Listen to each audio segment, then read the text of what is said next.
السلام علیکم ورحمۃ اللہ۔ آج یوٹیوب چینل کی طرف سے میں ہوں آپ کا ہوسٹ حافظ عبداللہ اسلام۔ آج کی اہم ترین خبروں ان کی تفصیلات کے ساتھ حاضر ہیں۔ آج سپریم کورٹ آف پاکستان میں اہم ترین کیس کی سماعت تھی، جو کل 9 رکنی بینچ تشکیل دیا گیا فوجی ٹرائل کے متعلق۔ اس میں پھر وہ بینچ ٹوٹ گیا، پھر اس 9 رکنی کو پھر 7 رکنی بنایا چیف جسٹس آف پاکستان نے، اور آج ان 7 رکنی بینچ نے ایک سماعت کی جس میں ان کا یہ موقف تھا کہ یہ کہنا کہ سویلین کا کبھی فوجی عدالتوں میں ٹرائل نہیں ہو سکتا، یہ درست نہیں۔ سپریم کورٹ میں فوجی عدالتوں میں سویلین کے ٹرائل کے خلاف درخواستوں پر سماعت کے دوران چیف جسٹس نے ریمارکس دیے کہ اگر کوئی سویلین کسی فوجی کی بغاوت پر اکساتا ہے تو اس کا ٹرائل فوجی عدالت میں ہو سکتا ہے۔ یہ کہنا کہ سویلین کا کبھی فوجی عدالتوں میں ٹرائل نہیں ہو سکتا درست نہیں۔ دیکھنا ہوگا کہ انسداد دہشت گردی کے عدالت جج نے کس بنیاد پر فوجی مقدمات فوجی عدالت میں منتقل کیے۔ یعنی انہوں نے 2-3 سوالات اہم اٹھائے۔ سب سے پہلے ان کا کہنا تھا کہ کس بنیاد پہ فوجی ٹرائل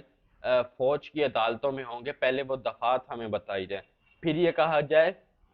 کہ وہ کون سے ملزم ہوتے ہیں جن کا فوجی ٹرائل کیا جاتا ہے، یعنی وہ مخصوص وہ پیمانہ ہمیں بتایا جائے تاکہ ہم اس کے مطابق فیصلہ کر سکیں۔ اور ان کا یہ ریمارکس بھی تھا کہ اگر کوئی فوجی بھی اسٹیٹ کے خلاف جاتا ہے تو اس کا بھی ٹرائل ہونا چاہیے، اور اگر کوئی فوجی بھی بغاوت کرتا ہے تو اس کے خلاف بھی مقدمہ درج ہونا چاہیے۔ اس کے علاوہ ایک اہم سوال انہوں نے یہ اٹھایا کہ یہ جو فوجی عدالتوں میں مقدمے درج کیے جا رہے ہیں، یہ کس بنیاد پہ درج کیے جا رہے ہیں، ان کا کیا پیمانہ ہے، یہ کس وجہ سے درج کیے جا رہے ہیں، یہ کس ایکٹ یا کس قانون کے تحت درج کیے جا رہے ہیں۔ اور آج کی یہ اہم سماعت تھی، اور اس سماعت کے دوران پھر اس کے بعد اعتزاز احسن اور لطیف کھوسہ نے بھی پریس کانفرنس کی۔ ان کا اس پریس کانفرنس میں کہنا تھا کہ کل جو 9 رکنی بینچ تھا وہ تشکیل دیا گیا، اور جب وہ ٹوٹا گیا تو ہم نے جو دو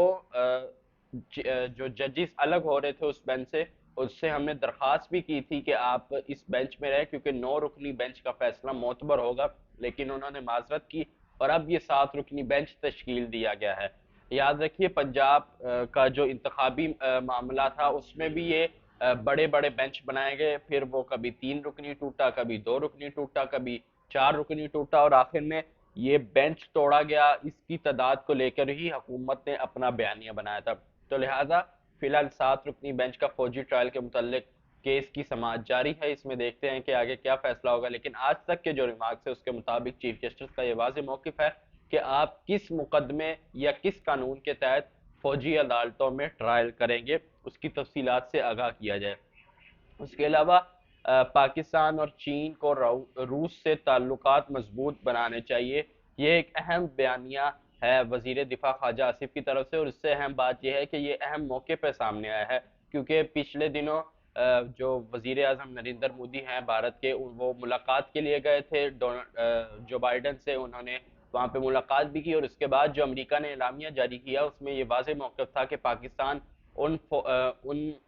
جماعتوں کے خلاف یا ان تنظیموں کے خلاف کارروائی کرے جو بھارت کو بھارت میں یا اس کے علاوہ ان کے شرپسندوں کو نقصان پہنچاتی ہے۔ اس کے بعد خواجہ آصف کا یہ موقف یا رد عمل سامنے آیا ہے، یہ اعلامیہ سامنے آیا ہے وزیر دفاع کی طرف سے کہ ہم بجائے اس کے کہ جو بلاک بن رہا ہے ایک انڈیا، اسرائیل اور امریکہ کا، اس بلاک میں جانے کے بجائے ہم نے یہ فیصلہ کیا ہے کہ ہم چین اور روس کے ساتھ تعلقات مضبوط پڑیں گے اور ان کے ساتھ اپنی تجارتی یا دو طرفہ راہداری کو بھی آگے بڑھائیں گے۔ اس کے علاوہ اہم خبر یہ ہے کہ پچھلے دنوں جو یونان میں کشتی حادثے کا واقعہ ہوا تھا اس کے بعد کافی سارے اسمگلنگ کرنے والے، انسانی اسمگلنگ کرنے والے جو ملزم تھے ان کو گرفتار کیا، کافی ساروں کو کراچی ایئرپورٹ سے گرفتار کیا گیا جو بینکاک جانا چاہتے تھے۔ اس کے بعد حکومت نے ایک اہم فیصلہ کیا کہ جتنے بھی گرفتار ملزمان ہیں ان کے بینک اکاؤنٹ اور اثاثے منجمد کر لیے جائیں گے، اور یہ ایک اہم فیصلہ ہے۔ اسلام آباد کے تحقیقی ادارے ایف آئی اے کی طرف سے آج یہ فیصلہ کیا گیا، اور پچھلے دنوں ہم نے آپ کو یہ خبر بھی دی تھی کہ ایف آئی اے اس خبر کے متعلق یا اس رد عمل کے متعلق کافی متحرک ہے، اور کافی ساری کارروائیاں ایف آئی اے کی طرف سے ہو رہی ہیں اس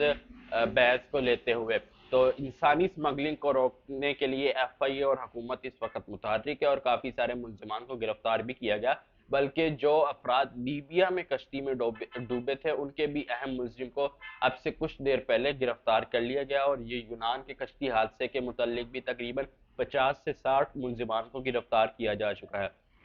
اس کے بعد آج جو سماعت ہوئی اس کا ایک اہم پہلو یہ بھی تھا کہ آج کے جو اٹارنی جنرل جو حکومت کی طرف سے وکیل تھے، انہوں نے فوج کی تحویل میں کتنے افراد ہیں، کیا کوئی صحافی اور وکیل شامل ہے، یہ ساری ڈیٹیل بھی چیف جسٹس آف پاکستان کے سامنے رکھی۔ ان کا کہنا تھا منصور عثمان کا کہ فوج کی تحویل میں اس وقت 102 افراد موجود ہیں اور ان میں ایک بھی خاتون شامل نہیں اور کمسن بھی نہیں ہے، اور کوئی صحافی، وکیل اور فوج کا بندہ بھی اس وقت فوج کی تحویل میں شامل نہیں ہے۔ انہوں نے کہنا تھا کہ انسدادی دہشت گردی ایکٹ کے تحت 140 افراد گرفتار ہوئے، سندھ میں 172 جوڈیشنل ریمانڈ پر ہیں، 345 افراد گرفتار کر کے 70 بری بھی کر دیے گئے ہیں، اور ایم پی او کے تحت 117 افراد جوڈیشنل ریمانڈ پر اس وقت ہیں۔ جو فوجی تحویل میں افراد ہیں ان کی تعداد 102 ہے، اس میں نہ کوئی وکیل، نہ کوئی صحافی، نہ کوئی فوج کا بندہ، نہ سابق ریٹائرڈ کوئی بریگیڈیئر ٹائپ، نہ کوئی کمسن اور نہ کوئی خاتون شامل ہے۔ یہ اٹارنی جنرل کی طرف سے ایک اہم معلومات آج چیف جسٹس آف پاکستان کو دی گئی تھی۔ اس کے بعد کی اہم خبر یہ ہے کہ وزیر اعظم آف پاکستان کافی سارے ملکوں کا دورہ کرنے کے بعد، فرانس کے وزیر اعظم سے ملاقات کے بعد، اسی طرح پھر سعودی عرب کے ولی عہد سے ملاقات کرنے کے بعد اس وقت اپنے بھائی سے ملنے برطانیہ پہنچ گئے، اور وہاں پہ اہم امور پر فیصلے بھی متوقع ہیں۔ فرانس کے دارالحکومت پیرس سے وہ ڈائریکٹ برطانیہ گئے، اور یہ بھی کہا جا رہا ہے کہ وزیر اعظم کے جو بھائی ہیں نواز شریف، وہ بھی کچھ دنوں میں یہ دبئی جائیں گے، دبئی سے پھر سعودی عرب جائیں گے، وہاں 2-3 ہفتے کا قیام کے بعد وہ دوبارہ یا تو برطانیہ جائیں گے یا پھر پاکستان ان کی واپسی بھی متوقع ہے، اور یہ جو ملاقات ہوگی اس میں بھی شاید واپسی کے متعلق اہم فیصلے کیے جائیں۔ اور اس موقع پر آصف علی زرداری کا ایک اہم بیان سامنے آیا ہے، اور ان کا یہ کہنا ہے کہ میں نون لیگ کو نہ دھوکہ دیا ہے، نہ دوں گا، اور نہ کسی اور کو دھوکہ دیتا ہوں۔ آج کل یہ کافی خبریں گردش تھی کہ نون لیگ یا پی ڈی ایم کے ساتھ ہاتھ کر گئی ہے، اسی طرح کی کچھ ایسے واقعات ہیں جس میں پی پی اپنی منواری ہے اور نون لیگ لچک دکھا رہی ہے پیپلز پارٹی کے سامنے۔ تو اس کے بعد آصف علی زرداری کا یہ بیان سامنے آیا ہے کہ نہ میں نے ایسا کیا ہے اور نہ میں ایسا کروں گا۔ اس کے بعد 2 دن پہلے آپ کو خبر دی تھی کہ اسلام آباد ہائی کورٹ کے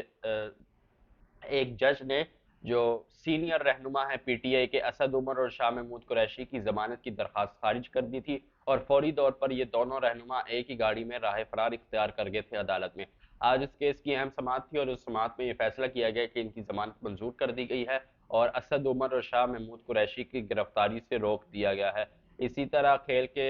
شعبے سے ایک اہم خبر یہ ہے کہ پاکستان نے اسپیشل اولمپکس میں سونا کا تمغہ جیت لیا، بجائے اس کے کہ اصل اولمپکس میں جیتے، اسپیشل اولمپکس یعنی جو معذور افراد کا اولمپکس ہوتا ہے اس میں سونے کا تمغہ جیت لیا۔ یہ اہم سنگ میل بھی ہے۔ پاکستان کے ایتھلیٹ عثمان قمر اور زینب علی رضا نے جرمنی میں جاری اسپیشل اولمپکس میں سونے کا تمغہ جیت لیا ہے۔ یہ تھی آج کی اہم خبریں اور ان کی تفصیلات۔ امید ہے آپ کو یہ خبریں اچھی لگی ہوں گی، اچھی لگیں تو اپنے دوستوں کے ساتھ شیئر کریں، اس ویڈیو کو زیادہ سے لائک اور چینل کو سبسکرائب کریں۔ ملتے ہیں اگلی ویڈیو میں، تب تک کے لیے اپنا خیال رکھیے گا۔ اللہ حافظ۔